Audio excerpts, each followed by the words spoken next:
నాకు రసగుల్లా తిన్నట్టు. అటుకో.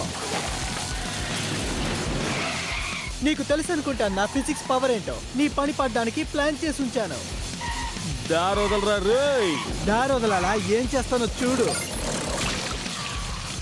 అయిపోయాను. లెఫ్ట్ రైట్ పిట్టలా వస్తాను. నీ పాచికలు నా దగ్గర పారవు తమ్ముడు. నాతో పెట్టుకుంటే నువ్వు చిక్కిపోయిన నక్కలా అయిపోతావు. నేను చిరుతనిరా. అరే రే, వాళ్ళు టర్న్ 6 దగ్గరికి వస్తున్నారే.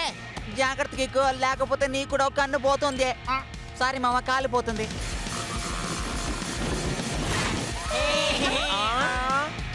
ఇంత వేగంగా వెళ్తే టర్న్ చేయడం కుదరదు. మామ వెంటనే బండిని స్లో చేయి. కుదరదు గంతర్. స్లో అంటే ఈ కిక్కు అసలు తెలీదు. మన మాట వెంటగా ఏదో ఒక సినిమా చూసి అందులో డైలాగులు చెప్పి మన ప్రాణాలు తీస్తూ ఉంటాడు. ఇప్పుడు